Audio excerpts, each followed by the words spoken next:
Looking at the income of the European families, who is the breadwinner these days?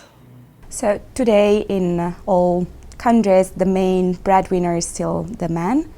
But what has changed is that historically we had this traditional pure male breadwinner model where the man was the main provider of the income necessary to sustain the household, whereas the woman was at home, so she was not working at all.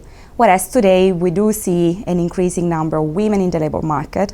We do find differences across countries in Europe in terms of female labor force participation, but dual earner couples are the many today.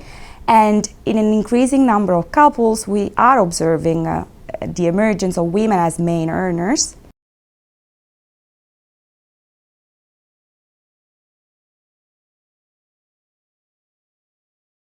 In the majority of cases, the woman is the main earner because there is a failure of the man in the labor market. So the man becomes unemployed or maybe is disabled.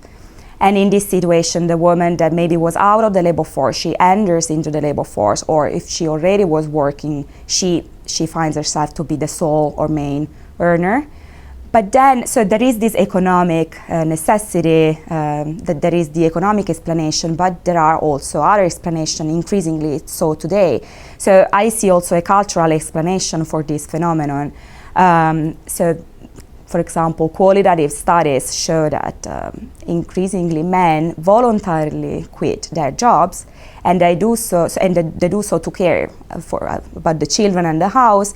And this happens when the female partner, has a higher earning potential. So in those couples where the woman is more educated than her partner, or she has a professional managerial occupation, so a higher prestigious occupation with respect to her partner, then it's more likely that she is a main earner.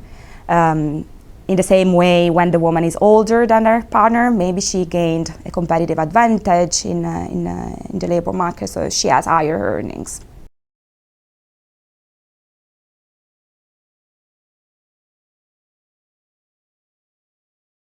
We find in the top three, we find Slovenia, the UK, and Ireland. So the explanation that we think could be a correct one is that in Slovenia we know that there is a high educational attainment in general, but in particular for women. So women tend to be more educated than men, so they do have a higher earning potential. UK and Ireland, these are liberal countries. We know that also other liberal countries outside of Europe, the United States and Canada, these are also countries where the proportion of female as main earners is quite high. So we may think about an explanation related to the welfare system, but when we look at other countries, this welfare explanation is not exactly consistent. For instance, Slovenia in the Eastern Europe is one of the countries with the highest proportion, but then neighboring countries like Slovakia or other Eastern European countries have a very low proportion. And if we look at the bottom of the ranking, we find countries characterized by still a very traditional gender division of tasks. These are Germany, Austria, and Italy, or also the Netherlands, where we know part-time work for women is quite widespread. And then if we look at the recent time period, we do see a slight change in the ranking of countries. So for instance, Spain and Greece, countries that in the 2000s were characterized by a very low prevalence of women as main earners, now in 2010 instead do see a big increase in these numbers, and this is most likely linked. We do find in our studies that there is an association with the fact that there has been the economic crisis that has hit mainly the male unemployment rates, and therefore women became the main earners.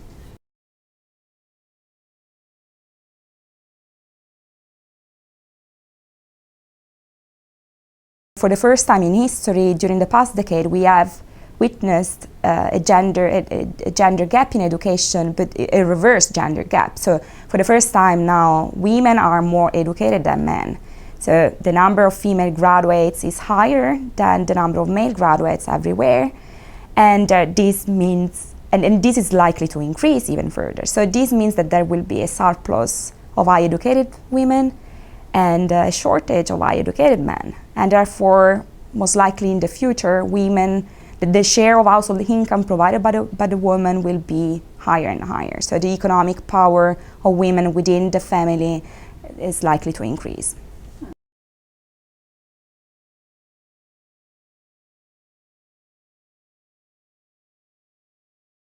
So if we take one representative country in Europe, United Kingdom, for example, the percentage of women main earners 2010 is equal to 31%.